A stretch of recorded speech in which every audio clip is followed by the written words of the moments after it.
ನಾವು ಸುಮಾರು 22,000 ಜನ ಇಲ್ಲಿ ಕೆಲಸ ಮಾಡ್ತಾ ಇದ್ದಾರೆ. 8,500 9,000 ಜನ ಡ್ರೈವರ್ಸ್ ಇದ್ದಾರೆ. ಸುಮಾರು 12,000 ರಿಂದ 13,000 ಜನ ಲೋಕಲ್ ಡ್ರೈವರ್ಸು, ಸಿಬ್ಬಂದಿಗಳು, ಬ್ರ್ಯಾಂಚು, ಇವೆಲ್ಲ ಒಳಗೂಡಿ ಸುಮಾರು 22,500 ಜನ ಆಗ್ತಾರೆ ನಮ್ಮದು. ಒಟ್ಟಾರೆ ಪೇಮೆಂಟ್ ಎಷ್ಟಾಗುತ್ತೆ ಸರ್? ಸುಮಾರು ನಮ್ಮದು ಡ್ರೈವರ್ಸು ನಮ್ಮ ಕಾರ್ಮಿಕರದು ಎಲ್ಲ ಕೂಡಿ ಅಂತಂದರೆ ಸುಮಾರು ಒಂದು 40 ಕೋಟಿ ರೂಪಾಯಿ ತನಕ ನಮ್ಮದು ಪೇಮೆಂಟ್ ಆಗುತ್ತೆ. ತಿಂಗಳ 40 ಕೋಟಿ ರೂಪಾಯಿ. ಹೊಂದಿಕೊಳ್ಳುವುದು ಸಂಸ್ಥೆಯಲ್ಲಿಗೂ ಅನ್ವಯ ಆಗುತ್ತೆ, ಮನೆಯಲ್ಲೂ ಅನ್ವಯ ಆಗುತ್ತೆ, ಸಮಾಜಕ್ಕೂ ಅನ್ವಯ ಆಗುತ್ತೆ.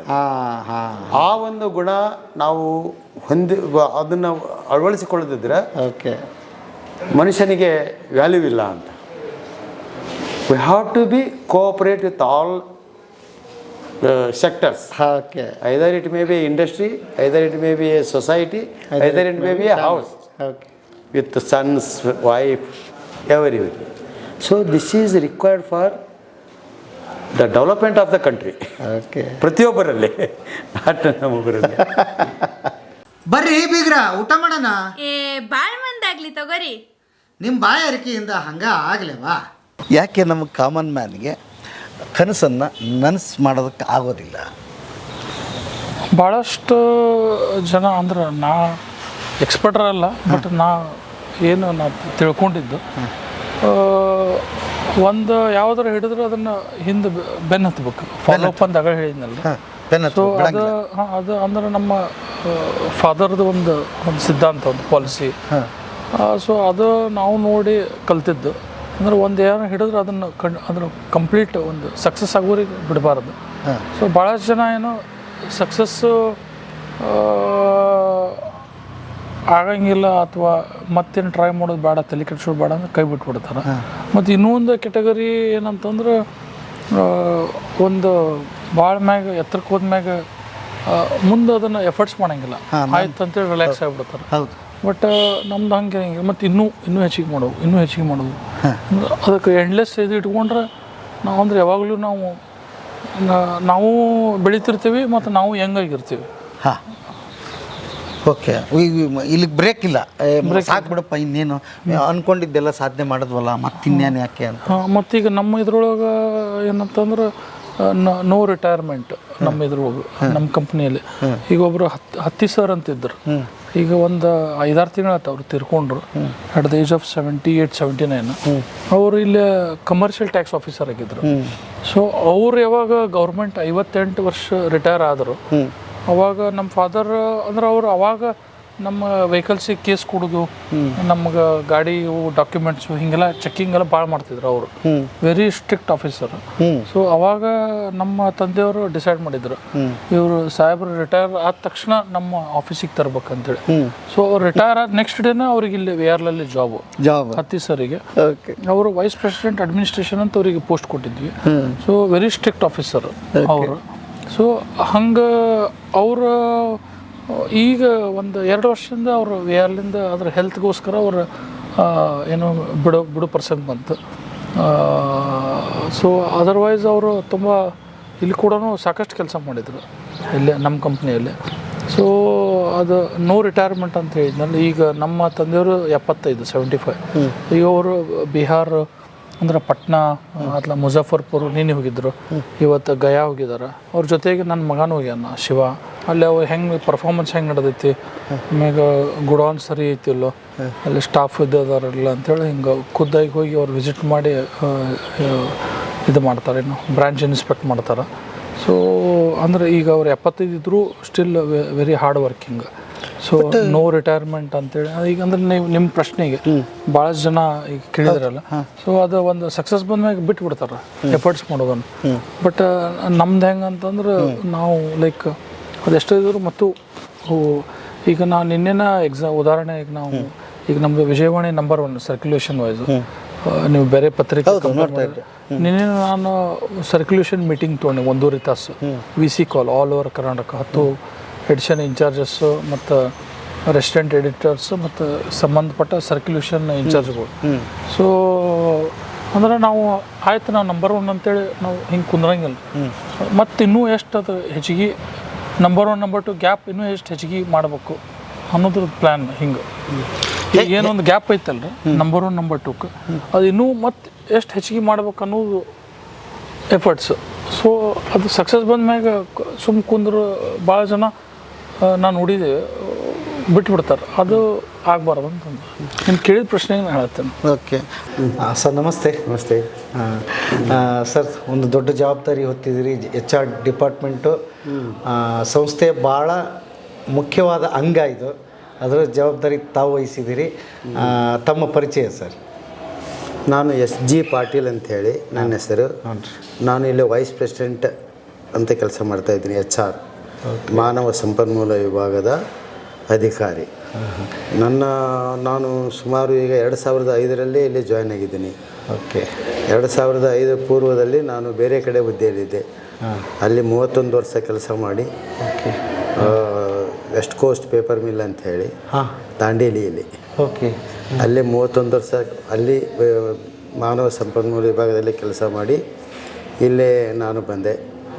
ನಾನು ಹೇಗೆ ಒಡನಾಟ ಶುರುವಾಯಿತು ಸರ್? ಕೇವಲ ಒಂದು ಸಾಧಾರಣ ಒಂದು ನನ್ನ ರೆಸ್ಯೂಮನ್ನು ಪೋಸ್ಟ್ಗೆ ಕಳಿಸಿದ್ದೆ. ಓಕೆ.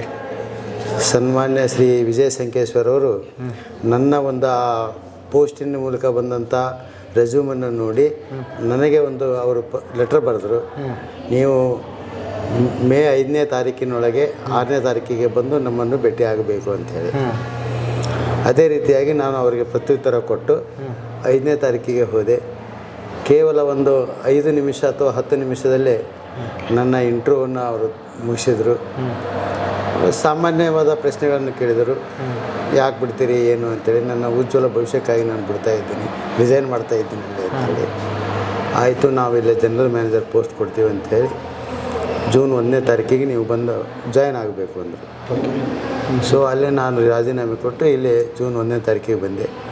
ಇಲ್ಲಿಯ ವಾತಾವರಣವನ್ನು ನೋಡಿದೆ. ಇಲ್ಲಿಯ ಒಂದು ಎಲ್ಲ ಒಂದೇ ಕುಟುಂಬದ ಸದಸ್ಯರಂತೆ ನನಗೆ ಕಂಡು ಬಂದರು. ಇಲ್ಲೇ ನಾವು ಮಾನವ ಸಂಪನ್ಮೂಲ ವಿಭಾಗವನ್ನು ನಡೆಸಬೇಕಾದ್ರೆ ಬಹಳ ಒಂದು ಚಾಣಾಕ್ಷತನೇ ಬೇಕಾಗುತ್ತೆ. ಮತ್ತು ನಾವು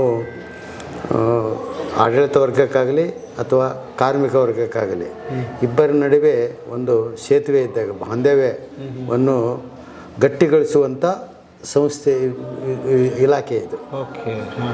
ಯಾಕಂತಂದ್ರೆ ಆಡಳಿತ ವರ್ಗದವರ ಏನು ಆದೇಶಗಳಿರ್ತಾವ ಆ ಆದೇಶಗಳನ್ನು ತಕ್ಕಂತೆ ನಮ್ಮ ಇಲ್ಲಿಯ ಕಾರ್ಮಿಕರು ಕೆಲಸ ಮಾಡ್ತಕ್ಕಂಥವರು ಅವನ್ನು ಪರಿಗಣಿಸಿ ಅದರಂತೆ ವರ್ಕ್ ಮಾಡಬೇಕಾಗತ್ತಾ. ಅವ್ರು ವರ್ಕ್ ಮಾಡಲಿಲ್ಲ ಅಂದ್ರೆ ಶಿಸ್ತಿನ ಕ್ರಮ ತೆಗೆದುಕೋಬೇಕಾಗತ್ತಾ. ಆ ಶಿಸ್ತಿನ ಕ್ರಮಗಳನ್ನು ತೆಗೆದುಕೊಳ್ಳದೇ ಒಂದು ಸೌಹಾರ್ದಯುತವಾದ ವಾತಾವರಣವನ್ನು ನಿರ್ಮಿಸಿ ಒಳ್ಳೆಯ ಕಾರ್ಮಿಕರು ಒಳ್ಳೆಯ ಕೆಲಸ ಮಾಡುವಂತೆ ಹಾಗೂ ಆಡಳಿತ ವರ್ಗದವರೊಡನೆ ಸುಮಧುರ ಬಾಂಧವ್ಯವನ್ನು ಹೊಂದಿಕೊಂಡು ಸಂಸ್ಥೆಯನ್ನು ಕಟ್ಟುವ ಪ್ರಯತ್ನವನ್ನು ಮಾಡಬೇಕಾಗುತ್ತದೆ. ಆ ಒಂದು ಸುಮಧುರ ಬಾಂಧವ್ಯ ಏನೈತಲ್ಲ ಅದು ಇವತ್ತು ಆಡಳಿತ ವರ್ಗ ಮತ್ತು ಕಾರ್ಮಿಕರ ನಡುವೆ ಬೆಸೆಯುವಂಥ ಕೆಲಸವನ್ನು ಮಾಡುವುದೇ ಮಾನವ ಸಂಪನ್ಮೂಲದ ಮುಖ್ಯ ಕರ್ತವ್ಯ. ಓಹೋ, ಭಾಳ ಅದ್ಭುತ ಸರ್. ಓಕೆ. ಬರೀ ಏನು ಲೆಕ್ಕ ನೋಡೋದಲ್ಲದೆ ಇದನ್ನು ನೋಡೋದಲ್ಲದೆ ಸಂಬಂಧಗಳ ಜೊತೆ ಕೇವಲ ನಾವು ಈಗ ಪಗಾರ ಮಾಡಿದ್ವಿ, ಅವ್ರ ಅಟೆಂಡೆನ್ಸ್ ನೋಡಿದ್ವಿ, ಅವ್ರು ಇದನ್ನು ಮಾಡಿದ್ವಿ, ಇದು ದಿನನಿತ್ಯ ಕಾರ್ಯಕ್ರಮ. ಆದರೆ ಒಂದು ಸಂಸ್ಥೆ ಅಭಿವೃದ್ಧಿ ಹೊಂದಬೇಕಾದರೆ 2 ಕೈಗಳು ತಟ್ಟಿದರೆ ಚಪ್ಪಾಳೆ ಹೇಗೆ ಆಗುತ್ತದೋ ಹಾಗೆ ಕಾರ್ಮಿಕ ವರ್ಗ ಆಡಳಿತ ವರ್ಗ ಎರಡರ ನಡುವೆ ಒಂದು ಬಾಂಧವ್ಯ, ಒಂದು ಸಂಪರ್ಕ, ಒಂದು ನೇರವಾದ ಸಂದೇಶಗಳು, ಅದರ ತಕ್ಕಂತೆ ಮಾಡುವಂಥ ಕಾರ್ಯಗಳು ಅವುಗಳ ಮೇಲೆ ಅವಲಂಬಿಸಿರ್ತದೆ. ಸೊ ಹೀಗಾಗಿ ಈ ಒಂದು ಸುಮಧುರ ಬಾಂಧವ್ಯ ಅತಿ ಅವಶ್ಯಕತೆ ಕಾರ್ಮಿಕರ ನಡುವೆ ಆಡಳಿತ ವರ್ಗ ಹಾಗೂ ಕಾರ್ಮಿಕ ವರ್ಗದ ನಡುವೆ ಯಾವುದೇ ರೀತಿಯ ಭಿನ್ನಾಭಿಪ್ರಾಯಗಳು ಇಲ್ಲದ ಕಾರಣ ಇಲ್ಲಿ ಯಾವುದೇ ಕಾರ್ಮಿಕ ಯೂನಿಯನ್ ಸಂಘಗಳು ಇಲ್ಲ, ಯೂನಿಯನ್ಗಳು ಇಲ್ಲ ನಮ್ಮಲ್ಲಿ. ನಾವು ಸುಮಾರು 22,000 ಜನ ಇಲ್ಲಿ ಕೆಲಸ ಮಾಡ್ತಾ ಇದ್ದಾರೆ. 8,900 ಜನ ಡ್ರೈವರ್ಸ್ ಇದ್ದಾರೆ. ಸುಮಾರು 12,000 to 13,000 ಜನ ಲೋಕಲ್ ಡ್ರೈವರ್ಸು, ಸಿಬ್ಬಂದಿಗಳು, ಬ್ರಾಂಚು, ಇವೆಲ್ಲ ಒಡಗೂಡಿ ಸುಮಾರು 22,500 ಜನ ಆಗ್ತಾರೆ ನಮ್ಮದು. ಬಟ್ ಆದರೂ ಒಂದು ಕಾರ್ಮಿಕರ ಹಿತಾಸಕ್ತಿ ಕಾಪಾಡ್ಕೋಬೇಕಂದ್ರೆ ಅವರು ಒಂದು ಹಕ್ಕು ಆಗ್ತದೆ ಕಾರ್ಮಿಕರದು ಒಂದು ಸಂಘ ಅನ್ನುವಂಥದ್ದು. ಆದರೆ ಹಕ್ಕು ಯಾವಾಗ ಬರ್ತಂತಂದ್ರೆ ಕಾರ್ಮಿಕರಿಗೆ ಅನ್ಯಾಯವಾದಾಗ ಹಕ್ಕುಗಳು ಬರ್ತಾವೆ. ಓಕೆ ಹಾಂ. ಕಾರ್ಮಿಕರ ಒಂದು ನಾಡಿ ಮಿಡಿತಗಳನ್ನು ಆಡಳಿತ ವರ್ಗಕ್ಕೆ ನಾವು ತಿಳಿಸ್ಬೇಕಾಗತ್ತೆ. ಅಲ್ಲಿ ಅವರ ಒಂದು ಕುಂದುಕೊರತೆಗಳಿರ್ಬೋದು, ಅವರ ಒಂದು ಕಾರ್ಯ ದಕ್ಷತೆ ಇರ್ಬೋದು, ಅದರ ಅನುಗುಣವಾಗಿ ಅವರಿಗೆ ನಾವು ಉತ್ತೇಜನ ಕೊಟ್ವಿ ಅಂದ್ರೆ ಅಲ್ಲಿ ಯಾವುದೇ ರೀತಿಯ ಸಮಸ್ಯೆಗಳು ಆಡಳಿತ ವರ್ಗಕ್ಕೆ ಕಾರ್ಮಿಕಕ್ಕೆ ಬರುವುದಿಲ್ಲ. ತಮ್ಮ ಹೆಸರು? ಸಂಜೀವ್ ಕುರಟ್ಟಿ ಅಂತ ಸರ್. ಓಕೆ ಹಾಂ ಹಾಂ. ಇಲ್ಲಿ ನೀವು ಸೇರಿ ಎಷ್ಟು ವರ್ಷ ಆಯಿತು? ಹೇಗೆ ಸೇರಿದ್ರಿ? ಹೇಗೆ? ಸುಮಾರು ಈಗ ಒಂದು 12 ವರ್ಷ ಆಯ್ತು ಸರ್ ನನಗೆ ವರ್ಕ್ ಮಾಡತ್ತೆ. ಏನು ಓದಿದ್ರಿ? ಯಾವ ಕ್ವಾಲಿಫಿಕೇಶನ್ ಮೇಲೆ ಕೆಲಸ ಸಿಕ್ತು ನಿಮಗೆ? ನಾನು PUC ಓದಿದ್ದೆ ಸರ್. ನಾನು ಕ್ವಾಲಿಫಿಕೇಶನ್ ಅಂತ ಏನು ನೋಡಿಲ್ಲ ಸರ್. ನನಗೆ ನಾನೇನು ವರ್ಕ್ ಮಾಡೋದ್ರ ಮೇಲೆ ನೋಡ್ಕೊಂಡು ನನಗೆ ಜಾಬ್ ಕೊಟ್ಟಿದ್ದಾರೆ ಸರ್. ಏನು ಕೆಲಸ ಮಾಡ್ತೀರಿ ನೀವು ಈಗ? ನಾ ಇಲ್ಲಿ ಊರೂರು ರೆಕಾರ್ಡ್ ಸೆಕ್ಷನ್ ಒಳಗೆ ವರ್ಕ್ ಮಾಡ್ತೇನೆ ಸರ್. ಏನು ಹೇಳ್ತೀರಿ ಈ ಸಂಸ್ಥೆ ಬಗ್ಗೆ? ಭಾಳ ಅದ್ಭುತ ಸರ್. ಸಂಕೇಶ್ವರ್ ಸಾಹೇಬ್ರಾಯ್ತು, ಅನಂತ್ ಸಂಕೇಶ್ವರ್ ಸಾಹೇಬ್ರಾಯ್ತು, ಮತ್ತೀಗ ಹತ್ತದೊಳಗೆ ಈಗ ಮತ್ತು ಶಿವ ಸಂಕೇಶ್ವರ್ ಸರ್ ಇದ್ದಾರೆ. ಅವರು ಭಾಳ ಅದ್ಭುತವಾಗಿ ನಮ್ಗೆ ಕೆಲಸದ ಬಗ್ಗೆ ಟೀಚ್ ಮಾಡ್ತಾರೆ. ಬೇರೆ ಬೇರೆ ನಮ್ಮ ಯಾರು ಮ್ಯಾನೇಜರ್ಸ್ ಇದ್ದಾರೆ ಅವರೆಲ್ಲ ನಮ್ಗೆ ಸ್ಪಂದನೆ ಮಾಡ್ತಾರೆ ಸರ್. ಚೆನ್ನಾಗಿದೆ. ಹಾಂ ಸರ್. ಓಕೆ. ಭಾಳ ಖುಷಿ ಇದೆ ಸರ್ ಇಲ್ಲಿ ಕೆಲಸ ಮಾಡಲಿಕ್ಕೆ. ಇದು ಇಲ್ಲಿ ಆಗ್ತಕ್ಕಂಥ ಒಂದು ವಾತಾವರಣದ ಇಲ್ಲಿಯ ಒಂದು ವ್ಯವಸ್ಥೆ. ಅಥವಾ ಏನಾದರೂ ಸಣ್ಣ ಪುಟ್ಟ ಬಂದಾಗ ಅದನ್ನು ನೀವು ಸಣ್ಣ ಪುಟ್ಟ ಬಂದಾಗ ನಾವು ಅವುಗಳನ್ನು ಅಲ್ಲಿಯೇ ನಾವು ಸಮಸ್ಯೆಗಳನ್ನು ಅಲ್ಲಿಯ ಯಾವ ಬ್ರಾಂಚ್ದಲ್ಲಿ ಇರ್ತೈತೆ ಅಲ್ಲಿಯ ಅಧಿಕಾರಿಗಳು ಕೂಡ ನಾವೆಲ್ಲ ಇದನ್ನು ಮಾಡಿಕೊಂಡು ಅದನ್ನು ಬಗೆಹರಿಸ್ತೀವಿ. ಹಾಂ. ಇಮಿಡಿಯೇಟ್ ಸ್ಪಂದನೆ ಸಿಗುತ್ತೆ. ಸ್ಪಂದನೆ ಸಿಗುತ್ತೆ. ಮತ್ತು ಇಲ್ಲಿ ನಮ್ಮದು ನಾವು ಮಾನವ ಸಂಪನ್ಮೂಲದಲ್ಲಿ ನಮ್ಮದು ಕೇವಲ ಪಗಾರ ಮಾಡಿದ್ವಿ ಅದು ಅಲ್ಲ. ಇಲ್ಲೇ ಕೆಲವೊಂದು ಸ್ಟ್ಯಾಚ್ಯುಟರಿ ಕಂಪ್ಲೈನ್ಸಸ್, ಕಾರ್ಮಿಕರಿಗೆ ಯಾವ ಸವಲತ್ತುಗಳು ನ್ಯಾಯಯುತವಾಗಿ ಒಂದು ಕಾನೂನಾತ್ಮಕವಾಗಿ ಏನು ಸಿಗಬೇಕಲ್ಲ ಆ ವ್ಯವಸ್ಥೆಯನ್ನು ನಾವು ಅತ್ಯಂತ ಸುರಳಿತವಾಗಿ ಅತ್ಯಂತ ಕ್ರಮಬದ್ಧತೆಯಿಂದ ಅವನ್ನ ಮಾಡ್ಕೊಂಡು ಹೋಗ್ತೀವಿ ನಾವು. ಯಾವಂದರೆ ಈಗ ಕಾರ್ಮಿಕರ ಭವಿಷ್ಯ ನಿಧಿ ಇರ್ಬೋದು, ESI ಇರ್ಬೋದು, ನಾವು ಪ್ರತಿಯೊಬ್ಬರಿಗೂ ಅದರದ್ದು ಸವಲತ್ತುಗಳನ್ನು ಕೊಡ್ತೀವಿ. ಅವರಿಗೆ ಆ ಸವಲತ್ತುಗಳನ್ನು ಕೊಟ್ಟಾಗ ಅಕಸ್ಮಾತ್ ನಮ್ಮಲ್ಲಿ ಡ್ರೈವರ್ ಹೆಚ್ಚು ನಿಮಗೆ ತಿಳಿದಂತೆ ಡ್ರೈವರ್ಗೆ ಆಕ್ಸಿಡೆಂಟ್ಸ್ ಭಾಳ ಆಗ್ತವೆ. ಆಕ್ಸಿಡೆಂಟ್ದಲ್ಲೇ ಒಮ್ಮೊಮ್ಮೆ ಮರಣ ಹೊಂತಾರೆ ಅವರು. ಅಂಥ ಹೊತ್ತಿನಲ್ಲಿ ನಾವು ESI PFದಲ್ಲಿ ಅವರಿಗೆ ಅವರ ಸಂಬಂಧಪಟ್ಟವರಿಗೆ ಡಿಪೆಂಡೆಂಟ್ಸ್ ಅವರಿಗೆ ಸಿಗಬೇಕಾದಂಥ ಎಲ್ಲ ಸವಲತ್ತುಗಳನ್ನು ಕೊಡುವ ವ್ಯವಸ್ಥೆಯನ್ನು ಮಾನವ ಸಂಪನ್ಮೂಲದಿಂದಲೇ ಮಾಡ್ತೀವಿ ನಾವು. ಅವ್ರನ್ನ ಸ್ಪಂದನ ಮಾಡಿ ಅವರಿಗೆ ಕರೆಸಿಕೊಂಡು ಎಲ್ಲ ಅವ್ರಿಗೇನು ಸಿಗಬೇಕು ಸವಲತ್ತು. ಇವತ್ತು ಒಂದು ನಮ್ಮಲ್ಲಿಯ ಇನ್ನೊಂದು ವ್ಯವಸ್ಥೆ ಅಂದರೆ ಆಡಳಿತ ವರ್ಗವು ನಮಗೆ ಎಲ್ಲಿಯಾದರೂ ಆಕ್ಸಿಡೆಂಟ್ ಆದಲ್ಲಿ ಅವರಿಗೆ ತುರ್ತು ಚಿಕಿತ್ಸೆ ಎಷ್ಟೇ ಖರ್ಚಾದರೂ ಚಿಂತಿಲ್ಲ. ಆ ಒಂದು ವ್ಯವಸ್ಥೆಯನ್ನು ಮಾನವ ಸಂಪನ್ಮೂಲದವರಿಗೆ ಮಾಡುವಲಿಕ್ಕೆ ಸಂಪೂರ್ಣ ಅಧಿಕಾರ ನಮಗೆ ಆಡಳಿತ ವರ್ಗದವರು ಕೊಟ್ಟಿದ್ದಾರೆ. ಯಾವುದೇ ರೀತಿಯಲ್ಲಿ ಕಾರ್ಮಿಕರಿಗೆ ತೊಂದರೆ ಆಗಬಾರ್ದು. ಕಾರ್ಮಿಕರಿಗೆ ನಾವು ನಮ್ಮ ಕಡೆಯಿಂದ ಆಡಳಿತ ವರ್ಗದಿಂದ ಹಿಂಗಾತು ಇವ್ರು ತೋರಿಸಲಿಲ್ಲ ಅಂತ ಅನ್ನುವಂಥ ಅಪವಾದಗಳು ಬಾರದೇ ಇರುವ ರೀತಿಯಲ್ಲಿ ನೋಡಿಕೊಂಡು ಹೋಗುವಂಥ ಸಂಪೂರ್ಣ ಜವಾಬ್ದಾರಿ ಮಾನವ ಸಂಪನ್ಮೂಲ ವಿಭಾಗಕ್ಕೆ. ಓಕೆ. ಸೊ ನಾವು ಸುಮಾರು ಇವತ್ತು ನಿಮಗೆ ಹೇಳಬೇಕಂದ್ರೆ ಒಬ್ಬ ಡ್ರೈವರ್ ಏನು ಭಾರತದ ಎಲ್ಲೆಡೆ ಏನು ಡ್ರೈವಿಂಗ್ ಮಾಡ್ತಾನೆ ಆತನು ಅಕಸ್ಮಾತ್ ಆಕ್ಸಿಡೆಂಟದಲ್ಲಿ ಮರಣ ಹೊಂದಿದರೆ ಸುಮಾರು 25 ರಿಂದ 30 ಲಕ್ಷ ರೂಪಾಯಿದವರೆಗೆ ಅವರ ಹೆಂಡ್ರ ಮಕ್ಕಳಿಗೆ ಅವರಿಗೆ ಅದು ನಾವು ಅವಕಾಶ ಅವ್ರಿಗೆ ಸಿಗುವಂಥ ಒಂದು ವ್ಯವಸ್ಥೆಯನ್ನು ನಾವಿಲ್ಲಿ ಮಾಡಿದ್ದೇವೆ. ಮತ್ತು ಅವರಿಗೆ ತಿಂಗಳಿಗೆ ಪೆನ್ಷನ್ ಬರ್ತಾ ESIಲಿಂದ PFಲಿಂದ ಬರ್ತಾರೆ. ಮತ್ತು ನಾವು ಇನ್ನೊಂದು ದೊಡ್ಡ ಇದು ಅಂತಂದರೆ ನ್ಯಾಚುರಲ್ ಡೆತ್ ಇರ್ಬೋದು, ಆಕ್ಸಿಡೆಂಟಲ್ ಡೆತ್ ಇರ್ಬೋದು. ನಾವು ಒಂದು LICಯಲ್ಲಿ ಅವರಿಗೆ ಸಾಮೂಹಿಕವಾದ ಒಂದು ಗ್ರೂಪ್ ಪಾಲಿಸಿ ಅಂತಾರೆ, ಆ ಪಾಲಿಸಿಯನ್ನು ಮಾಡಿದ್ದೇವೆ. ಆ ಪಾಲಿಸಿಯಲ್ಲಿ ಅಕಸ್ಮಾತ್ ಇವತ್ತು ಯಾವುದೇ ಕಾರ್ಮಿಕ ಇರ್ಬೋದು, ಡ್ರೈವರ್ ಇರ್ಬೋದು, ಆಕ್ಸಿಡೆಂಟಲ್ಲಿ ಸತ್ತರೆ 10 ಲಕ್ಷ ಕೊಡ್ತೀವಿ. ಸಾದಾ ಇದಂದರೆ 5 ಲಕ್ಷ ರೂಪಾಯಿ ಕೊಡ್ತೀವಿ. ಯಾವುದೇ ರೀತಿಯಲ್ಲಿ ಅವನು ತೀರ್ಕೊಂಡ ನಂತರ ಅವನ ಮನೆಯವರಿಗೆ ಯಾವುದೇ ರೀತಿಯ ತೊಂದರೆ ಆಗಬಾರ್ದು. ಮತ್ತು ಈಗ ಆಡಳಿತ ವರ್ಗ ಇನ್ನೊಂದು ನಮಗೆ ಇದನ್ನು ಮಾಡಿದಂತಂದರೆ ಕ್ಯಾನ್ಸರ್ ಪೇಷಂಟ್ ಇರ್ತಾವೆ, ಅವರಿಗೆ ಈ ಕಡೆ ನೌಕರಿ ಮಾಡೋಕ್ಕಾಗಲ್ಲ, ಇದನ್ನು ಮಾಡೋಕ್ಕಾಗಲ್ಲ, ಏನೂ ಆಗಂಗಿಲ್ಲ. ಅಂಥವ್ರಿಗಂತೂ ನಮ್ಮ ಆಡಳಿತ ವರ್ಗ ನಮ್ಮ ಸನ್ಮಾನ್ಯ ವಿಜಯ ಸಂಕೇಶ್ವರವರು ಅವ್ರು ಇರಲ್ಲಿವರೆಗೆ ಅವ್ರಿಗೆ ಪಗಾರ ಕೊಡ್ರಿ. ಓಹೋ. ಅಂಥ ಒಂದು ಅನುಕೂಲತೆಗಳನ್ನು ಹಂಗೆ ಬೇಕಾದಷ್ಟು ಜನಕ್ಕೆ ಇಲ್ಲಿ. ಹೌದೌದು, ಸುಮಾರು ಒಂದು ಜನರಿಗೆ ನಾವು ಅವರು ಕ್ಯಾನ್ಸರಿಂದ ಬಳಲುತ್ತಿದ್ದರೆ ಅವರಿಗೆ ಕೆಲಸ ಮಾಡಲು ಆಗೋದಿಲ್ಲ ಅಂತ ಕಂಡರೂ ಸಹ ಅವ್ರು ಬರಲಿಲ್ಲ ಅಂದರೂ ಸಹ ಅವರಿಗೆ ಪೂರ್ಣ ವೇತನವನ್ನು ನಾವು ಅವರಿಗೆ ಕೊಡ್ತೇವೆ. ಈ ಸರ್ಕಾರಿ ನಿಯಮಗಳ ಅನುಸಾರ ಅವ್ರಿಗೆ ಈಗ ಇಂಕ್ರಿಮೆಂಟ್ಗಳಿಗಿರ್ಬೋದು ಇನ್ನೇನು? ಹಾಂ, ಇಂಕ್ರಿಮೆಂಟು ಕೊಡ್ತೀವಿ. ಇಂಕ್ರಿಮೆಂಟು ಪ್ರತಿ ವರ್ಷ ಇಂಕ್ರಿಮೆಂಟ್ ಕೊಡ್ತೀವಿ. ಅವರವರ ದಕ್ಷತೆಯನ್ನು ಸಹ ನಾವು ಪರಿಶೀಲಿಸ್ತೀವಿ. ಒಳ್ಳೆಯ ಕೆಲಸ ಮಾಡುವವರಿಗೆ ಉತ್ತಮವಾಗಿ ಒಂದು ಇದನ್ನು ಮಾಡ್ತೀವಿ. ಮತ್ತು ಆದಷ್ಟು ನಾವು ಏನಪ್ಪ ಅಂತಂದರೆ ಬೇರೆ ರಾಜ್ಯಗಳಲ್ಲಿ ಕೆಲಸ ಮಾಡ್ತಕ್ಕಂಥ ಇಲ್ಲಿಯ ಸ್ಥಳೀಯ ಜನರು ಹೋಗಲಿಕ್ಕೆ ರೆಡಿ ಇರ್ತಾರೆ. ಅವರಿಗೂ ಸಹ ಒಳ್ಳೆಯ ಅಲ್ಲೇ ಇರಲಿಕ್ಕೆ ಅನುಕೂಲ, ಅವ್ರಿಗೆಲ್ಲ ರೀತಿಯ ಅನುಕೂಲಗಳನ್ನು ಮಾಡಿಕೊಡ್ತೀವಿ. ಇವತ್ತು ನಮ್ಮ ಕರ್ನಾಟಕದವರೇ ಆಲ್ ಓವರ್ ಇಂಡಿಯಾ ನಮಗೆ ಎಷ್ಟು ಬ್ರ್ಯಾಂಚ್ ಅದಾವ ಅಲ್ಲಿ ಕರ್ನಾಟಕದವರು ಮ್ಯಾಕ್ಸಿಮಮ್ ಕೆಲಸ ಮಾಡ್ತಾರೆ. ಓಕೆ. ಇದು ವರ್ಗಾವಣೆ ನಿಯಮ ಏನಾದರೂ ಇದೆಯಾ ಅಥವಾ? ವರ್ಗಾವಣೆ ಅಂತಂದರೆ ನಮಗೆ ಎಲ್ಲಿ ನೆಸೆಸರಿ ಇರ್ತಾ ಅಂಥ ಟೈಮ್ದಲ್ಲಿ ನಾವು ವರ್ಗಾವಣೆನೂ ಮಾಡ್ತೀವಿ. ಒಮ್ಮೊಮ್ಮೆ ಈಗ ಬೇರೆ ಪರವೂರಲ್ಲಿ ಇರ್ತಾರೆ, ಇಲ್ಲಿ ಅವ್ರ ತಂದೆ ತಾಯಿ ಏನೋ ಒಂದು ತೊಂದರೆ ಇರ್ತೈತೆ, ಅಂಥವುಗಳನ್ನು ಒಮ್ಮೊಮ್ಮೆ ನಮ್ಮ ಆಡಳಿತ ವರ್ಗ ಅದನ್ನು ಪರಿಶೀಲಿಸಿ ಇಲ್ಲ ಇವಂಗೆ ಯೋಗ್ಯತೆ ಇವ್ನು ಮಾಡಿರಿ ಅಂತಾರೆ. ಅವಾಗ ನಾವು ಅವರಿಗೆ ವರ್ಗಾವಣೆ ಮಾಡ್ತೀವಿ. ಸರ್, ನಿಮ್ಮ ಡಿಪಾರ್ಟ್ಮೆಂಟ್ ಆಗಿರೋದ್ರಿಂದ ಅದು ರಿಕ್ರೂಟ್ಮೆಂಟ್ ಹೇಗೆ ಮಾಡ್ಕೊತೀರಿ? ಏನು ಕ್ವಾಲಿಟಿ? ನಾವು ರಿಕ್ರೂಟ್ಮೆಂಟು ನೋಡಿ, ನಮಗೆ ಎಲ್ಲೆಲ್ಲಿ ನೀಡ್ ಬೇಸ್ಡ್ ನಮ್ಮದೆಲ್ಲ ಕಲೆಕ್ಟ್ ಮಾಡ್ಕೊಂಡಿರ್ತೀವಿ ಆಲ್ ಓವರ್ ಇಂಡಿಯಾ. ಅಕಸ್ಮಾತ್ ಅಲ್ಲೇ ಅರ್ಜೆಂಟು ತ್ವರಿತಗತಿಯಲ್ಲಿ ಬೇಕಾದಾಗ ಅಲ್ಲಿ ಲೋಕಲ್ ಅಭ್ಯರ್ಥಿಗಳನ್ನು ನೀವು ತಗೊಳ್ರಿ, ಅವ್ರಿಗೆ ಒಳ್ಳೆಯ ಟ್ರೈನಿಂಗ್ ಕೊಡ್ರಿ ಅಂತ ಹೇಳ್ತೀವಿ. ಮತ್ತು ಇಲ್ಲಿಯೂ ಸಹ ನಮಗೆ ದಿನಾಲೂ ನಮಗೆ ನೂರಾರು ಮಂದಿ ನಮಗೆ ನೌಕರಿ ಸಲುವಾಗಿ ಬರ್ತಾರೆ. ಇಲ್ಲೇ ನಮಗೆ ಎಲ್ಲೆಲ್ಲಿ ಜರುರತ್ತಿರುತ್ತೆ ಆಲ್ಮೋಸ್ಟ್ ಆಲ್ ನಮಗೆ ಕಂಪ್ಯೂಟರ್ ಇದ್ದವರು, ಆಮೇಲೆ ನಮ್ಮ ವರ್ಕ್ಶಾಪಿಗೆ ITI ಡಿಪ್ಲೊಮಾ ಇದ್ದವ್ರನ್ನ, ಇಂಥವ್ರನ್ನೆಲ್ಲರನ್ನೂ ನಾವು ನಮಗೆ ತಗೊಂಡು ಅವ್ರನ್ನ ಹೊರಗಡೆ ಹೋಗಲಿಕ್ಕೆ ಅವರಿಗೆ ಇದನ್ನು ಮಾಡ್ತೀವಿ. ಇಲ್ಲೇ ಟ್ರೈನಿಂಗ್ ಕೊಡ್ತೀವಿ. ಅಲ್ಲಿಯೂ ಸಹ ಹೋದಲ್ಲಿ ಸಹ ಅವ್ರಿಗೆ ಟ್ರೈನಿಂಗ್ ಕೊಡ್ತೀವಿ. ಹೀಗಾಗಿ ನಮ್ಗೆ ರಿಕ್ರೂಟ್ಮೆಂಟದ್ದು ಯಾವುದೇ ತೊಂದರೆ ಇಲ್ಲ, ಬರ್ತಾ ಇರ್ತಾರೆ ಜನ. ಈಗಲೂ ಅವಕಾಶಗಳಿದೆಯಾ? ಹೌದು, ಇರುತ್ತೆ. ನಾವು ಅದನ್ನು ಡೈಲಿ ನಮಗೆ ಒಂದು ಸಪೋಸಿಗೆ ನಾವೊಂದು ಎಲ್ಲೇ ಒಂದು ದೊಡ್ಡ ಸಿಟಿಯಲ್ಲಿ ಚೆನ್ನೈ ಇರ್ಬೋದು, ಡೆಲ್ಲಿ ಇರ್ಬೋದು, ದೊಡ್ಡ ಸಿಟಿಯಲ್ಲಿ ಅಲ್ಲಿ ಕೆಲವೊಂದು ಜನ ಚೇಂಜ್ ಮಾಡ್ತಾ ಇರ್ತಾರೆ, ಹೋಗ್ತಾ ಇರ್ತಾರೆ, ಬಿಡ್ತಾ ಇರ್ತಾರೆ, ಏನೋ ಅವ್ರ ವೈಯಕ್ತಿಕ ತೊಂದರೆಗಳಿಂದ ಬಿಡ್ತಾ ಇರ್ತಾರೆ.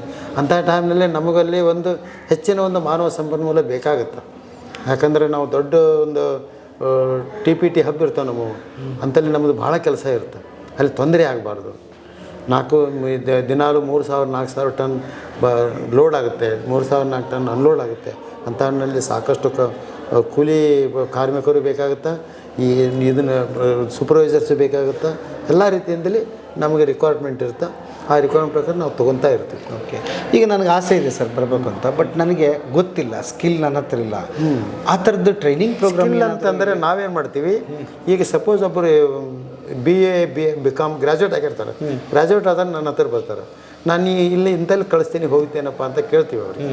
ಅಲ್ಲಿ ನಮ್ಮದು ರೂಮಿನ ವ್ಯವಸ್ಥೆ ಇದೆ, ಎಲ್ಲ ಇದೆ, ಎಷ್ಟು ಪಗಾರ ಇದೆ, ನೀವು ಹೋಗ್ತೇನೆ ಅಂತ ಕೇಳ್ತೀವಿ. ಇಲ್ಲ ಸರ್ ನಾವು ಹೋಗ್ತೀನಿ ಅಂತಾರೆ. ನಾವು ಅಂಥವ್ರಿಗೆ ಏನು ಮಾಡ್ತೀವಿ, ನಾವು ಇಲ್ಲಿ ಎಲ್ಲ ಅವ್ರಿಗೆಲ್ಲ ತಿಳಿಸಿ ಹಿಂಗೆ ಐತೆ ಹಿಂಗೆ ಅಂತ ತಿಳಿಸಿ, ಅಲ್ಲಿ ನಮ್ಮ ಜನ ಏನಿರ್ತಾರಲ್ಲ ಅವರು ಅವಂಗೆ ಸುಮಾರು 1 ವಾರ ಒಬ್ಬ ಸೂಪರ್ವೈಸರ್ನ ಕೂಡ ಕೆಲಸ ಮಾಡ್ಲಿಕ್ಕೆ ಕೊಡ್ತಾರೆ. ಓಕೆ. ಆ ಟ್ರೈನಿಂಗ್ ಕೊಟ್ಟು ಅವ ಒಂದು ಸ್ವಲ್ಪ ಪರ್ಫೆಕ್ಟ್ ಆದ ಕೂಡಲೇ ಅವಂಗೆ ಏನೈತೆ ಇಂಡಿಪೆಂಡೆಂಟಾಗಿ ಕೆಲಸ ನಿರ್ವಹಿಸ್ಲಿಕ್ಕೆ ಅವಂಗೆ ಇದು ಮಾಡ್ತೀವಿ ನಾವು. ಟ್ರೈನಿಂಗ್ ಆಗೇ ಆಗುತ್ತೆ. ಹೌದೌದು, ಎಲ್ಲ ಡಿಪಾರ್ಟ್ಮೆಂಟಲ್ಲಿ ಫ್ಲೋರ್ ಲೆವೆಲ್ ಟ್ರೈನಿಂಗ್ ನಾವು ಕಂಪಲ್ಸರಿ ಕೊಟ್ಟೆ ನಾವು ಇದು ಮಾಡ್ತೀವಿ. ಏಜ್ ಲಿಮಿಟ್ ಏನಾದರೂ ಇದೆಯಲ್ಲ ನಿಮ್ಮಲ್ಲಿ ಸೇರಬೇಕು ಅಂತಂದರೆ? ಆ್ಯಕ್ಟಿವ್ ಇದ್ದವರಿಗೆ ಆ್ಯಕ್ಟಿವ್ ಇದ್ರಪ್ಪ ಅಂದ್ರೆ ಅವ್ರಿಗೆ ಏಜ್ ಲಿಮಿಟೇ ಇಲ್ಲ. ಇಲ್ಲ ನೋಡ್ತೀರಿ. ಎಸ್, ಫಿಟ್ ಅಂದರೆ ಒಳ್ಳೆ ಒಂದು ಚೈತನ್ಯಾತ್ಮಕ ಒಂದು ಶಕ್ತಿ ಇತ್ತು, ಸ್ಕಿಲ್ಡ್ ಇದ್ದರು, ಅವರಿದ್ದರು, ಬಂದರು, ನೀವು ಮಾಡ್ತೇನಪ್ಪ ಅಂತಂದ್ರೆ ಹೋಗ್ತೀನಿ ಅಂತಾರೆ. ಆಯಿತು ನಡಿ ಕಳಿಸ್ತಾರೆ. ನಮ್ಮ ಸರ್ನು ಇದನ್ನು ಮಾಡ್ತಾರೆ, ಅದಕ್ಕೆ ಪ್ರೋತ್ಸಾಹ ಕೊಡ್ತಾರೆ. ಓಕೆ. ಒಂದು ಒಳ್ಳೆ ಎಲ್ಲೇ ಕೆಲಸ ಮಾಡಿದಂಥ ಒಂದು ಅವ್ರಿಗೆ ಇದು ಇರುತ್ತೆ, ಸರ್ವಿಸದ್ದು ಎಕ್ಸ್ಪೀರಿಯೆನ್ಸ್ ಇರುತ್ತೆ. ಆ ಎಕ್ಸ್ಪೀರಿಯೆನ್ಸನ್ನು ಗಣನೆಗೆ ತೆಗೆದುಕೊಂಡು ಅವ್ರಿಗೆ ಜವಾಬ್ದಾರಿ ಕೊಟ್ಟು ಕಳಿಸ್ತೀವಿ. ಒಟ್ಟಾರೆ ಪೇಮೆಂಟ್ ಎಷ್ಟಾಗುತ್ತೆ ಸರ್? ಸುಮಾರು ನಮ್ಮದು ಡ್ರೈವರ್ಸು ನಮ್ಮ ಕಾರ್ಮಿಕರದು ಎಲ್ಲ ಕೂಡಿ ಅಂತಂದರೆ ಸುಮಾರು ಒಂದು 40 ಕೋಟಿ ರೂಪಾಯಿ ತನಕ ನಮ್ಮದು ಪೇಮೆಂಟ್ ಆಗುತ್ತೆ. ತಿಂಗಳ 40 ಕೋಟಿ ರೂಪಾಯಿ. ನಾವು PF ಪ್ರಾವಿಡೆಂಟ್ ಫಂಡನ್ನು ಸುಮಾರು 5-6 ಕೋಟಿ ರೂಪಾಯಿವರೆಗೆ ನಾವು ಪ್ರಾವಿಡೆಂಟ್ ಫಂಡ್ ತುಂಬ್ತೀವಿ. ಅದು ಅಂದ್ರೆ ಕಾರ್ಮಿಕರದು ನಮ್ಮದು ಕೂಡಿ ಎರಡು ಕೂಡಿ. ಆಮೇಲೆ ESI ಸುಮಾರು 1 ಕೋಟಿ ರೂಪಾಯಿ ತನಕ ತುಂಬ್ತೀವಿ. ನಾವು ಉತ್ತರ ಕನ್ನಡ ಭಾಗದಲ್ಲಿ ನಮ್ಮ ಸಂಸ್ಥೆ ಒಂದನೇ ಸ್ಥಾನಕ್ಕೆ ಬರ್ತೀವಿ. ಹೈಯೆಸ್ಟ್ ಪೇಮೆಂಟ್ ಮಾಡೋರು ನಾವು. PF ESI ಅತಿ ದೊಡ್ಡ ಸಂಸ್ಥೆ ನಮ್ಮದು. ಓಕೆ. ರಿಟೈರ್ಡ್ ಆದಮೇಲೆ 10 ಮನುಷ್ಯ ಈ ರಿಟೈರ್ಡ್ ನಿಯಮ ಇದೆಯಾ? ಯಾಕಂದ್ರೆ ನಾನು ಕೇಳಿದೆ ಇಲ್ಲಿ ಸುಮಾರು. ನಾವು ರಿಟೈರ್ಡ್ 60 ವರ್ಷಕ್ಕೆ ನಾವು ಆ್ಯಸ್ ಪರ್ ಒಂದು ಕಾನೂನಿನ ವ್ಯವಸ್ಥಿತ ಒಳಗಡೆ ಬರ್ತಕ್ಕಂಥ ಈ ಒಂದು ವ್ಯವಸ್ಥೆಯನ್ನು 60 ವರ್ಷಕ್ಕೆ ನಾವು ರಿಟೈರ್ಮೆಂಟ್ ಕೊಡ್ತೀವಿ, ಅವ್ರಿಗೆ ಆರ್ಡರ್ ಕೊಡ್ತೀವಿ. ಅವರು ಸದೃಢರಾಗಿದ್ದರೆ, ಆರೋಗ್ಯವಂತರಾಗಿದ್ದಾರೆ ಮತ್ತು ಅವರಿಗೆ ಇಂಟ್ರೆಸ್ಟ್ ಇದ್ದರೆ ಅವರು ಬಂದು ನಮ್ಮ ಆಡಳಿತ ವರ್ಗಕ್ಕೆ ರಿಕ್ವೆಸ್ಟ್ ಮಾಡ್ಕೊತಾರೆ. ಅವಾಗ ರಿಕ್ವೆಸ್ಟ್ ಮಾಡಿಕೊಂಡಾಗ ನಾವು ನಮ್ಮ ಆಡಳಿತ ವರ್ಗದವ್ರಿಗೂ ಅವರಿಗೆ ಮತ್ತೆ ಎಕ್ಸ್ಟೆನ್ಷನ್ ಕೊಡ್ತಾರೆ ನೌಕರಿ ಮಾಡಲಿಕ್ಕೆ. ಮಾಡ್ಬೋದು. ಸೇಮ್ ಅದೇ ಪೇಮೆಂಟ್ ಮುಂದುವರಿಯುತ್ತೆ. ಹೌದೌದು. ಈಗ ನೀವು ನನ್ನದೇ ನೀವು ಉದಾಹರಣೆ ತೊಗೊಂಡ್ರಿ ಅಂದ್ರೆ, ನನಗೆ ಈಗ ವಯಸ್ಸು 71. ನಾನು ರಿಟೈರ್ ಆಗಿ ಅವಾಗ ರಿಟೈರ್ 58 ವರ್ಷಕ್ಕಿತ್ತು ನಮ್ಮದು. ರಿಟೈರ್ ಆಗಿ ನನಗೆ 12-13 ವರ್ಷ ಆಗಬೇಕಾಗಿತ್ತು. ಆದರೆ ನನ್ನ ಒಂದು ಕೆಲಸ ಇರ್ಬೋದು, ಆಡಳಿತ ವರ್ಗಕ್ಕೆ ನಮ್ಮದು ಒಂದು ಕೆಲಸದ ಮೆಚ್ಚುಗೆ ಇರ್ಬೋದು. ಹೀಗಾಗಿ ನಾವು ಇನ್ನೂ ನಾವು ನೌಕರಿ ಮಾಡುವಂಥ ಒಂದು ಸೌಭಾಗ್ಯ, ಒಂದು ಸುಯೋಗ ನಮಗೆ ಬಂದಿದೆ. ಇಲ್ಲ, ನಿಮ್ಮಂಥ ಹಿರಿಯರ ಮಾರ್ಗದರ್ಶನ ಕೂಡ ಇಂಥವ್ರಿಗೆ ಬೇಕು ಅಂತ ಅನ್ಕೋತೀನಿ. ಆಮೇಲೆ ಒಬ್ಬ ಮನುಷ್ಯ ರಿಟೈರ್ಡ್ ಆದ ಅಂತ ಅನ್ಕೊಳ್ಳೋಣ, ಹೋಗೋ ಮುಂದೆ ಎಷ್ಟು ಅಮೌಂಟ್ ಆತ ತೊಗೊಂಡು ಹೋಗ್ಬೋದು ಸರ್ ಮನೆಗೆ? ಅಲ್ಲಲ್ಲ, ನಾವು ಈಗ ಇದು ರಿಟೈರ್ಮೆಂಟ್ ಆದಮೇಲೆ ಅವರಿಗೆ ಸಿಗ್ತಕ್ಕಂಥ ಎಲ್ಲ ಸವಲತ್ತುಗಳನ್ನು ಪೇಮೆಂಟನ್ನು ಕೊಟ್ಬಿಡ್ತೀವಿ ನಾವು. ಗ್ರ್ಯಾಚ್ಯುಟಿ ಇರ್ಬೋದು, ಅವರಿಗೆ ಗ್ರ್ಯಾಚ್ಯುಟಿ ಬರ್ತದೆ. ನಾವು ಇಲ್ಲಿ ಪೆನ್ಷನ್ ಇರೋಂಗಿಲ್ಲ. ಅದೇ ರೀತಿ ಅವರಿಗೆ PFನಿಂದ ಪೆನ್ಷನ್ ಸಿಗುತ್ತೆ ಅವರಿಗೆ. ಅವೆಲ್ಲ ನಾವು ಕೊಟ್ಟ ಮೇಲೆ ಮತ್ತೆ ಅವ್ರು ಅಪಾಯಿಂಟ್ಮೆಂಟ್ ಆಗಿ ಅವರು ಮತ್ತೆ ತಮ್ಮ ಸೇವೆಯನ್ನು ಮುಂದುವರಿಸ್ಬೋದು. ಓಕೆ. ಇದು ಒಂದೇ ಪೇಮೆಂಟ್ ಮಾತ್ರ ಬರುತ್ತಾ ಅಥವಾ ನಿಮ್ಗೆ ಇನ್ನು ವಗೈರೆ ಡೀಸೆಲ್ಲು ಅದ್ರದ್ದು ಡಿಪಾರ್ಟ್ಮೆಂಟ್ ಅದು ಬೇರೆನಾ ಅಥವಾ ನಿಮ್ದ್ರಲ್ಲೇ ಬರುತ್ತೆ? ಇಲ್ಲ, ಎಲ್ಲದು ಇಲ್ಲೇ ನಮ್ಮಲ್ಲೇ ಬರುತ್ತೆ. ಹೌದಾ? ಎಲ್ಲ ಪೂರ ಆಲ್ ಓವರ್ ಇಂಡಿಯಾ ಏನಿದೆ ನಮ್ಮದು ಎಲ್ಲ ಕಾರ್ಮಿಕರ ರಿಕಾರ್ಡ್ಗಳು, ಅವರ ಒಂದು ಪರ್ಸನಲ್ ಫೈಲ್ ಅಂತೀವಿ ನಾವು. ಅವರ ಎಲ್ಲ ವೈಯಕ್ತಿಕ ರಿಕಾರ್ಡ್ಸ್ ಎಲ್ಲ ನಾವು ಇದೇ ಇದರಲ್ಲೇ ಮಾಡ್ತೀವಿ. ಇಡೀ ಇಂಡಿಯಾದ್ದು? ಇಡೀ ಇಂಡಿಯಾದ್ದೆಲ್ಲ ನಮ್ಮಲ್ಲೇ ಇರುತ್ತೆ. ಇಡೀ ಇಂಡಿಯಾದ ಸ್ಯಾಲ್ರಿನೂ ನಾವು ಮಾಡ್ತೀವಿ. ಓಕೆ. 5ನೇ ಸೇರಿ ನೀವು 40 ಕೋಟಿ ಹೇಳಿ. 5ನೇ ತಾರೀಕಿನ ಒಳಗಾಗಿಯೇ ನಾವು ಎಲ್ಲ ಪಗಾರವನ್ನು ಅವರವರ ಬ್ಯಾಂಕ್ ಅಕೌಂಟ್ಗೆ ಮುಟ್ಟುವಂತೆ ನಾವು ಮಾಡ್ತೀವಿ. ಅಷ್ಟರೊಳಗಡೆ ಎಲ್ಲ? ಹೌದು. ಒಂದು ದಿವಸ ಮಿಸ್ ಆಗಿದ್ದೇ ಇಲ್ಲ. ಡ್ರೈವರ್ಸ್ಗೆ ಅವರವರು ಎಂದು ಪೇಜ್ ಅಂತ ಮಾಡಿರ್ತೀವಿ. ಅವರು ಈ ಒಂದು ಊರಿಗೆ ಹೋಗಿ ಒಂದು ಊರಿನಿಂದ ಬಂದು ಹೊಳ್ಳಿ ಬಂದರು ಅಂದರೆ ಪೇಜ್ ಕ್ಲೋಸ್ ಮಾಡಿದರೆ ಅವತ್ತಿನ ದಿವಸ ಒಂದೆಲ್ಲ ಲೆಕ್ಕ ಬ್ಯಾಂಕ್ಗೆ ಕಳಿಸ್ತೀವಿ. ಈಗ ಕರ್ನಾಟಕ ಸರ್ಕಾರದ ಒಂದು ನಿಯಮ ಇದೆ, ನಿಮ್ಮದು ಬೇರೆ ರಾಜ್ಯಗಳಲ್ಲಿದೆ. ಆಯಾ ಸರ್ಕಾರಕ್ಕೆ ನಿಯಮಗಳ ಪ್ರಕಾರ ನಿಮ್ಮದು ಅನ್ವಯ ಆಗುತ್ತಾ ಅಥವಾ ಒಂದು ರೂಲ್ಸ್ ಅನ್ನು? ಇಲ್ಲ, ಆಯಾ ಸರ್ಕಾರದಲ್ಲಿ ಇರ್ತಕ್ಕಂಥ ಪ್ರೊಫೆಷನಲ್ ಟ್ಯಾಕ್ಸ್ ಇರ್ಬೋದು, ಓಕೆ, ಇಂಥವು ಇರ್ತಾವೆ. ಆದರೆ ನಾವು ಸೆಂಟ್ರಲ್ ಆ್ಯಕ್ಟದ ಅಂಡರ್ದಲ್ಲಿ ನಾವು ರಿಜಿಸ್ಟ್ರೇಷನ್ ಮಾಡಿರ್ತೀವಿ. ಮೋಟಾರ್ ಟ್ರಾನ್ಸ್ಪೋರ್ಟ್ ವರ್ಕರ್ಸ್ ಆ್ಯಕ್ಟ್ ಇರುತ್ತೆ, ಅದರಲ್ಲೇ ನಾವು ರಿಜಿಸ್ಟ್ರೇಷನ್ ಮಾಡಿರ್ತೀವಿ. ರಿಜಿಸ್ಟರ್ ಅದು ಎಲ್ಲಾಗುತ್ತೆ? ಇಲ್ಲಿ ನಮ್ಮದು ಹುಬ್ಳಿ ಲೇಬರ್ ಕಾರ್ಮಿಕ ಇಲಾಖೆಯಲ್ಲೇ ಆಗುತ್ತೆ. ಅದರಲ್ಲಿ ನಮ್ಮ ಆ ಒಂದು ಕಾಯ್ದೆ ಅನುಗುಣವಾಗಿ ಯಾವುದೇ ಬ್ರ್ಯಾಂಚು ಸಹ ಇದ್ದರೂ ಸಹ ಅವುಗಳನ್ನು ಒಳಗೊಂಡು MTW ಲೈಸೆನ್ಸ್ ನಮ್ಗೆ ಕೊಡ್ತಾರೆ ಅವರು. ಬ್ರ್ಯಾಂಚ್ ಅದು ಇರ್ರೆಸ್ಪೆಕ್ಟಿವ್ ಆಫ್ ಸ್ಟೇಟ್ಸ್. ಆ ಒಂದು MTW ಇದರಿಂದ ನಮಗೆ ಅಲ್ಲಿಯ ಇವು ಕಾಯ್ದೆಗಳು ಇದಾಗಲ್ಲ. ಆದರೆ ಮಿನಿಮಮ್ ವೇಜಸ್ ಆ್ಯಕ್ಟ್ ಅಂತ ಇರುತ್ತೆ, ಆಯಾ ಸ್ಟೇಟದ್ದು ಮಿನಿಮಮ್ ವೇಜಸ್ ಫಾರ್ ಸ್ಟೇಟ್ಸ್ ಅಂತ ಇರುತ್ತೆ. ಆ ಸ್ಟೇಟ್ದಲ್ಲಿ ಏನು ಮಿನಿಮಮ್ ವೇಜಸ್ ಇರುತ್ತಲ್ಲ ಅದನ್ನು ನಾವು ಮೇಂಟೈನ್ ಮಾಡಬೇಕು. ಆದರೆ ನಮ್ಮ ಪಗಾರ ಮಿನಿಮಮ್ ವೇಜ್ಗಿಂತ ಡಬಲ್ ಇರ್ತಾವೆ ನಮಗೆ.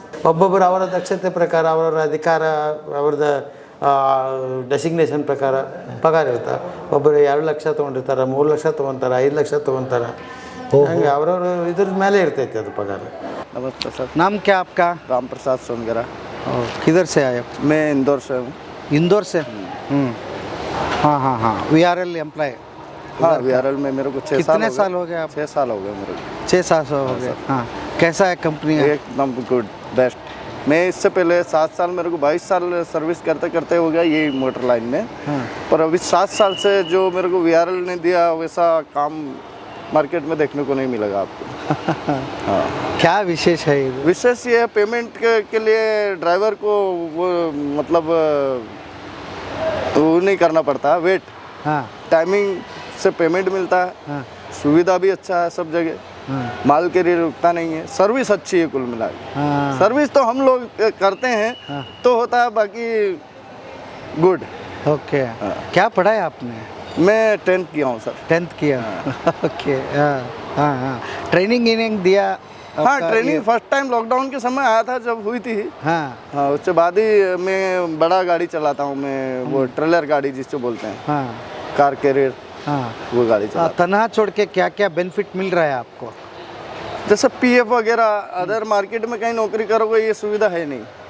पीएफ है, बाकी ईएसआई वगैरह कटता है, उसके भी जैसे हॉस्पिटल वगैरह की हम लोगों को सुविधा मिल जाती है। अभी ड्राइवर को इतना वो नहीं होता है, पर कंपनी की तरफ से जो ये सुविधा दी गई उससे काफ़ी अच्छा है सब। कितना मिलेगा आपको मंथली?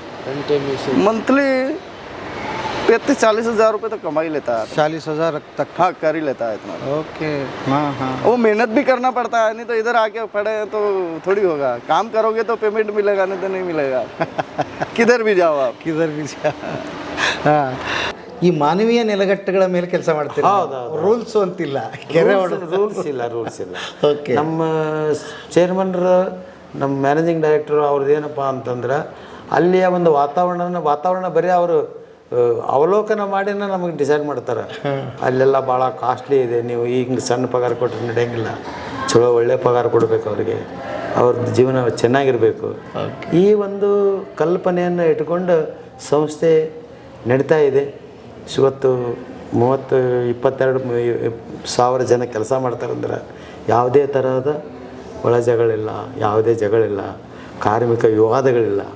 ನೀವು ಬಂದಾಗ ಎಷ್ಟು ಜನ ಇತ್ತು ಸರ್?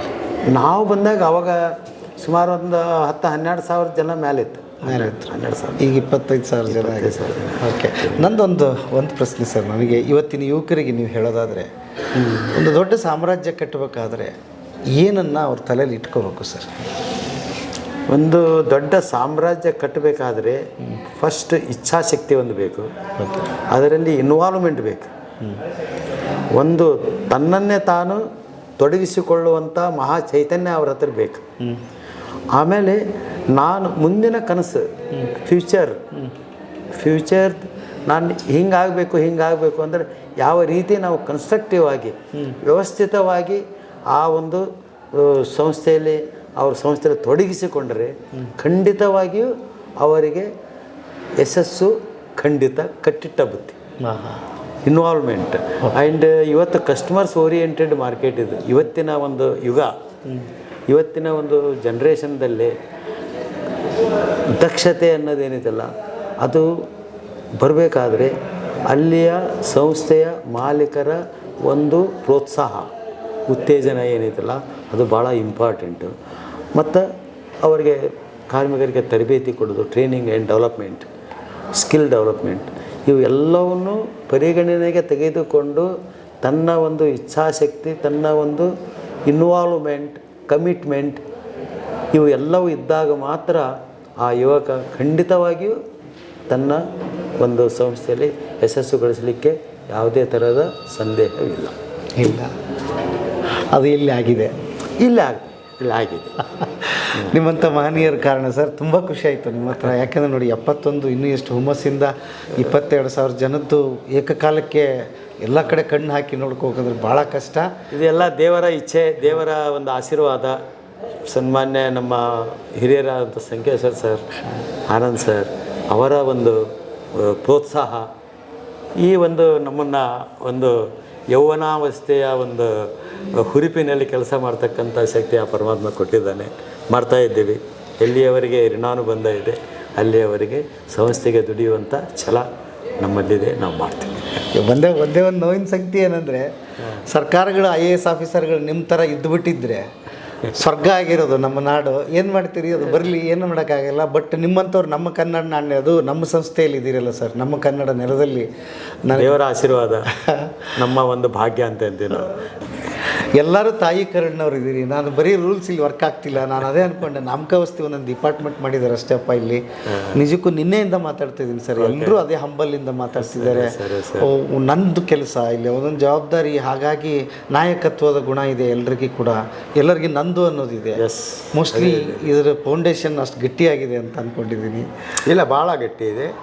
ಮತ್ತು ಸರ್, ನಮ್ಮ ಸಂಕೇಶ್ವರ್ ಸರ್ ಒಂದು ಏನು ಅವರ ಒಂದು ಕಾರ್ಯ ತತ್ಪರತೆ ಅಲ್ಲೇ ನಮಗೆ ಇನ್ನಷ್ಟು ಹುಮ್ಮಸ್ಸು ಬರುತ್ತೆ. ನಾವು ಇನ್ನಷ್ಟು ಯುವಕರಾಗುವಂಥ ಒಂದು ಚೈತನ್ಯ ನಮಗೆ ಮರಳಿ ಬರ್ತಾ ಅಂತ ನಾನು ಭಾವಿಸ್ತೇನೆ. ಹೌದೌದು ಸರ್, ನಾನು ಎಷ್ಟು ನಿನ್ನೆಯಿಂದ ಹೊಗಳ್ತಾ ಇದ್ದೀನಿ, ಇವತ್ತಿನಿಂದ ನಾನು ಏನು ಹೇಳೋಕ್ಕೆ ಇಷ್ಟಪಟ್ಟು, ಬರೀ ಅವ್ರನ್ನ ಹೊಗಳಿದ್ರೆ ಸಾಲದು. ನಾವು ಅವ್ರನ್ನ ನೋಡಿಕೊಂಡು ಯಾರೋ 4 ಜನ ಯುವಕರು ಬದಲಾದರೆ ಮತ್ತೆ ಸಾಮ್ರಾಜ್ಯ ಇಂಥದ್ದು ಕಟ್ಟಕ್ಕಾದ್ರೆ ಅದು ಅವರಿಗೆ ಸಲ್ಲಿಸೋ ಗೌರವ.